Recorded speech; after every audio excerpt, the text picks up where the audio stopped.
man? How you doing? Obviously, successful game against South Carolina last time you played them at their place. Big advantage for you guys on the boards. Struggled a little bit, South Carolina has since then. What do you expect to see from them, and what different challenges might you face from the first time you played them? They've been shorthanded the last couple games. They had Krusnard out for 2 games with a looks like a sprained foot against Ole Miss. He got hurt early in the game, 8 minutes into the game, and I'm assuming he'll be back for our game, and that makes a big difference because he's a really good player, one of their best players, uh, and then Mania missed a game against either Missouri or Tennessee. I can't remember which, but he was back in the last game coming off the bench. But I think they'll be at full strength again. And we know how tough they are to play against. Every time we play South Carolina, it is like a root canal. It's so difficult because they're so tough defensively, and they change defenses. They're going to play both man and zone. They press some.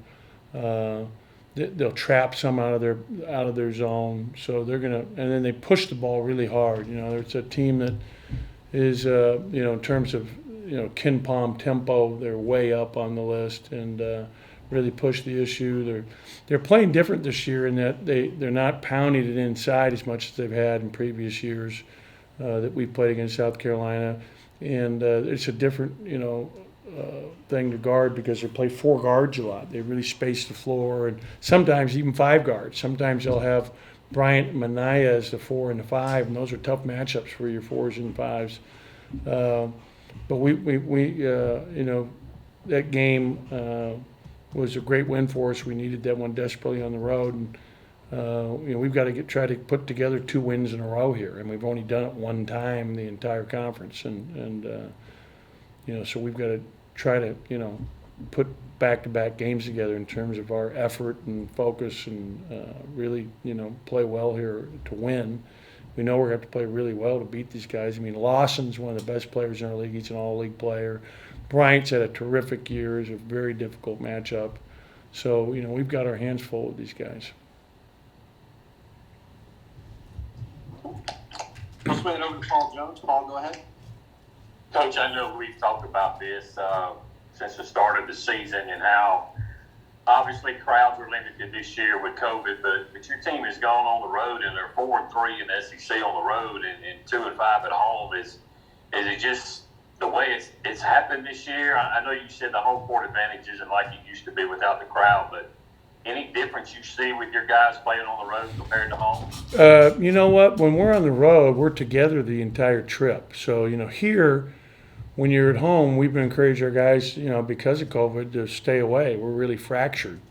And I almost like better being on the road for that reason, is that we're more together for the entire trip, and you're really together. And, you think you have an advantage playing at home, but really there's zero advantage in my mind, because you just don't have the energy from the crowd that you normally have, because it's just not a big enough crowd to really affect it. And so it all has to come from within. It has to come from you. And you know that when you're on the road. When you're on the road, you have no fans there at all typically. And so it's just you. And I think there's a heightened response to that. We have to have that tomorrow against South Carolina, like we're playing on the road. Because, we're playing a 6 o'clock game, and I hope we get 1,000 people there. And because that does help. It really helps us. But, we've got to have the energy coming from within our team and our bench. And a follow-up kind of along those lines with looking ahead to the Auburn game. Has there been any discussion when that game may be made up? Would it be at the end of next weekend, or is that just something to be determined later? I would hope it'd be March 6th, but I haven't heard anything. That's Saturday.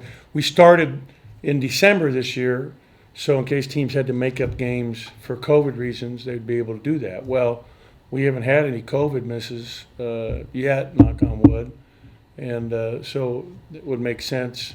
And that's kind of what I talked about with Bruce Pearl when we found out we wouldn't be able to play that game. That hopefully we'll get there on March 6th, and he was fine with that.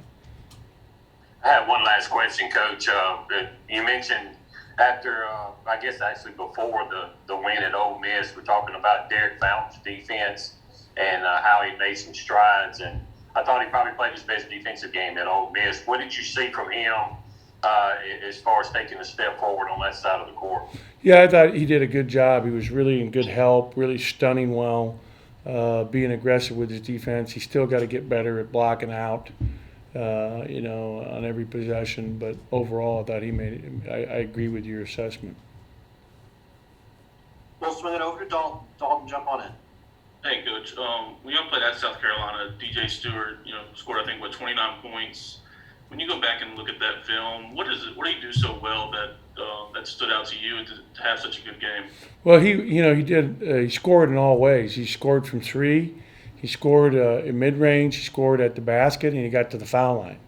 So that's what you got to do to put together a game of 29 points, which is a career high for an SEC game for him. I think he had 4 threes in that game, and so he really shot it well from the three-point land, and that was big. And he had a magnificent game, both ends of the floor. He played good defensively. I thought he created some turnovers. I mean, he was really, fantastic. And we need to have a similar effort out of him here tomorrow night.